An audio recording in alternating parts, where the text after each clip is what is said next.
Thank you very much.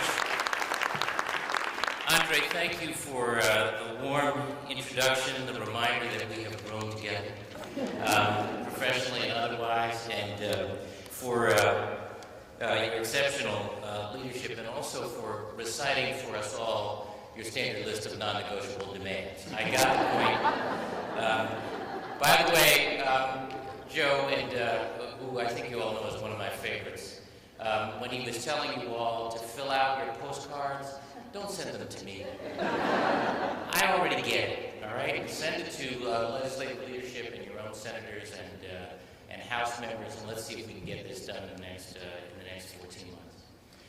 Mike, I also want to acknowledge you, and you know, I think you know, many of the people in this room do, that I am a frustrated architect, and I would have gladly yielded my time to you to listen to more of what's happening in the exhibition here, and your vision and how architects talk about how space is best used. Thank you for your leadership.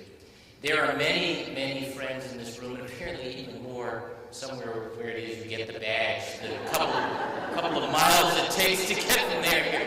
But I just want to acknowledge a couple in particular. Secretary Bialecki, our extraordinary housing and economic development leader. Thank you, Mr. Secretary, for your service.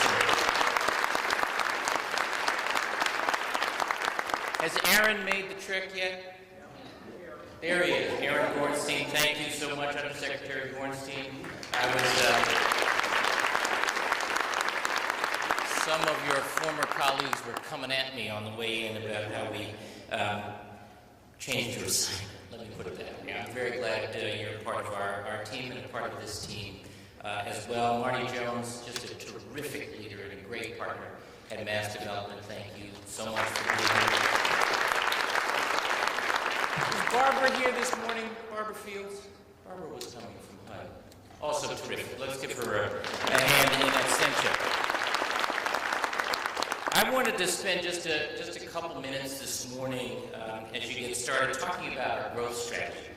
I've spent most of my career, as you know, in the private sector. And what I learned there was that growth requires investment. Now, business leaders will often talk about the importance of government having a light touch on taxes and regulation, and I get that. We get it. And for that reason, we have eliminated or reformed hundreds of stale and outdated regulations. We've cut business taxes 3 times. We've sped up the time it takes to get state permitting from an average of a couple of years down to less than 60 days. We've moderated healthcare costs, the things that we hear from businesses from time to time, particularly small businesses, about challenges facing them. But another lesson I learned in business is that growth requires investment. And in order to support business growth and the opportunity to defend, that depends on it, government has to invest alongside business. And in many of the ways, frankly, that Andre was talking about in his remarks. So for the past 7 years, we have invested strategically in education, in innovation, and in infrastructure. That is a winning strategy. That's been our strategy, and it's working. As a result of that strategy, Massachusetts climbed out of recession faster than most other states and is growing faster than the national growth rate. Earlier this year, we regained in number all the jobs we lost in the Great Recession, one of the first states in America to achieve that milestone, and we have continued to add jobs since. September was the best month for home sales in Massachusetts since 2005. We are first in the nation in student achievement, at or near the top in the world in math and science. We're also first in the nation in economic competitiveness, in entrepreneurial activity, in veteran services, in healthcare coverage, in energy efficiency. We have emerged as the top international supercluster in the life sciences and biotech, attracting more biotech venture capital per person than any other state. We've trained almost 100,000 people statewide for jobs. We are one of the national leaders in clean and alternative energy, rarely rated at the top in performance and in investment, and with double-digit job growth in that sector. And we have done this and more responsibly. Our budgets are balanced and on time. Our bond rating is the highest in the history of the Commonwealth, and we are one of the largest rainy day funds in America.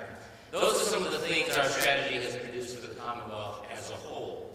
And affordable housing, indeed housing generally, is critical to that strategy, as you well know. Since 2007, working with the legislature, we've directed over $1 billion in federal and state tax credits and state housing program subsidies to projects that improve the state's affordable housing stock. These investments have generated some 18,000 housing units and more than 23,000 jobs.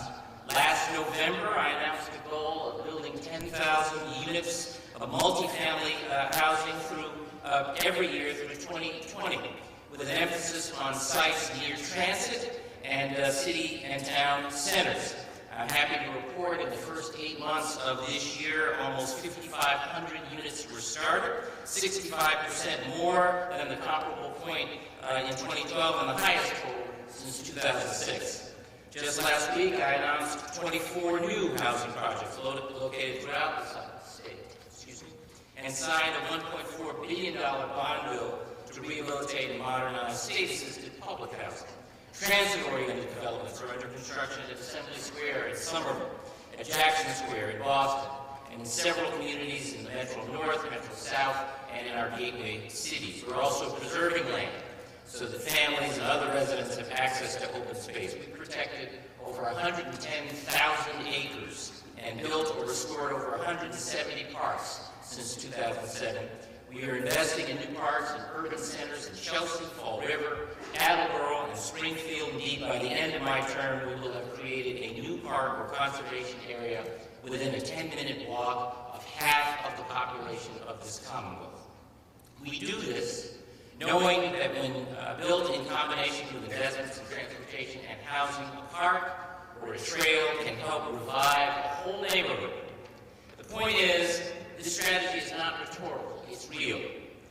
It started, actually, Andre, even before that visit with you, but it has been aided and supported by you and the many, many partners here and not here who understand what regular residents understand, the connectivity between investments made in transportation, in housing, in open space, in education, and how we build a stronger today and a stronger tomorrow. And I am very, very proud of the progress we are making. We have 14 more months to make it together, and then we all, as citizens, have the years yet to come to continue this path and continue making that progress and building a brighter future for others. One of the traditions of Massachusetts governors is that you hang the portrait of one of your predecessors over the mantle in the governor's office. I don't know whether that's meant to be a source of inspiration or just a reminder that you were but one in a long, long line of others. And I ask myself, as I'm sure my predecessors have at this time in their experience as governor, whether anything we've accomplished would last. And as I reflect on that, I hope what lasts more than anything is an understanding that growth is a choice. It's a choice. We don't have to leave it to chance. We can choose to grow our economy, to grow jobs, to grow our communities. And that the opportunity that depends on that growth is why that choice matters. As we look ahead to the future, let's all choose wisely. Thank you so much for having me.